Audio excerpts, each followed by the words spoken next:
What just happened at NetApp that has investors and analysts buzzing? The data infrastructure company just dropped their Q2 fiscal 2026 earnings, and the numbers are turning heads. From record profitability to explosive AI deal growth, NetApp is proving they're not just surviving in uncertain times, they're thriving. Stick around as I count down the top 10 takeaways from this earnings call that could signal where enterprise data storage is heading next. Coming in at number 10, NetApp delivered solid Q2 revenue growth of $1.71 billion, up 3% year-over-year. When you exclude their divested spot business, that growth actually jumps to 4%. What's impressive here is that they exceeded both their revenue guidance midpoint and the high end of their earnings per share guidance, showing strong execution despite what CEO George Kurian called an uncertain macro environment. The company is successfully navigating choppy waters while other tech companies struggle. At number 9, NetApp achieved record profitability metrics across the board. Their gross margin hit a Q2 record at 72.6%, surpassing their guidance range. But here's the kicker. Both operating margin at 31.1% and earnings per share at $2.05 marked all-time highs for the company.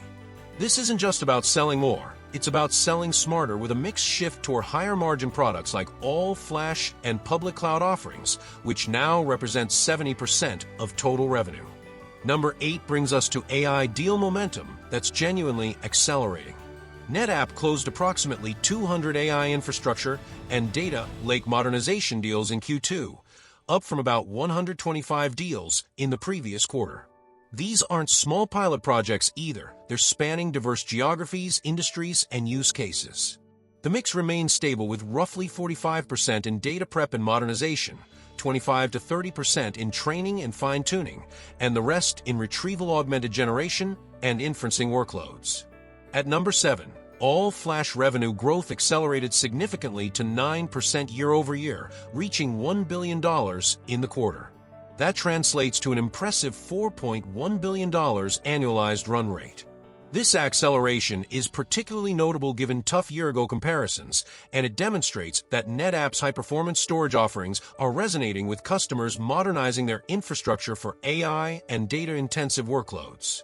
Number 6 highlights explosive cloud revenue strength. NetApp's first-party and marketplace cloud storage services grew 32% year-over-year, marking the highest quarter-over-quarter incremental revenue in the history of their cloud business. With expanded capabilities across AWS, Azure, and Google Cloud, NetApp is uniquely positioned as the only unified data platform natively integrated across all major public clouds, a significant competitive advantage as enterprises pursue multi-cloud strategies.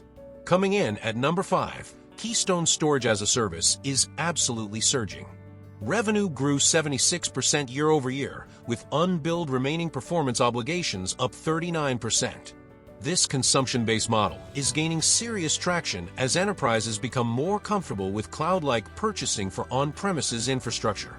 CEO George Kurian suggested this represents a fundamental shift in how customers want to consume infrastructure, and NetApp is capitalizing on that trend. At number 4, NetApp launched 2 major innovations at their Insight conference: the AFX ultra-scalable storage platform designed specifically for demanding AI workloads, and the AI data engine called AID that simplifies data discovery and pipeline management. While it's too early for these to impact Q2 results, the company reports huge interest and customer qualifications are underway. These products could be significant revenue drivers in coming quarters.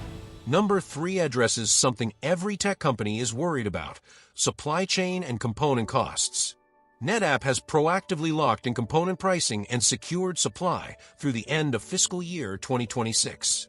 CFO Wissam Jabra confirmed they have good visibility and a capable supply chain team ready to take opportunistic actions for fiscal 2027. If commodity prices rise significantly, they're prepared to pass costs through to customers, a strategy they've executed successfully in past cycles. The number 2 takeaway: cyber resilience is becoming a major competitive weapon for NetApp. They launched a ransomware resilience service in Q2 that provides real-time threat detection and isolated recovery environments. This capability is driving competitive displacement. The company shared how a major Asian life insurance company replaced its long-standing storage vendor specifically because of NetApp's superior ransomware protection. In an era of increasing cyber threats, this differentiation matters. And the number one takeaway from NetApp's earnings call: despite macro uncertainty and U.S. public sector headwinds, the company raised its full-year guidance for gross margin, operating margin, and EPS. The new EPS range of $7.75 to $8.05, with a midpoint of $7.90, reflects management's confidence in their strategy and execution. They're not just weathering the storm, they're positioned to outgrow the market and capture share in AI, flash, and cloud infrastructure. NetApp's Q2 results paint a picture of a company successfully transforming itself for the AI era while maintaining operational discipline. The question now is whether they can sustain this momentum. Drop your thoughts on NetApp into the comments below, and don't forget to subscribe for more earnings analysis from Earnings Central.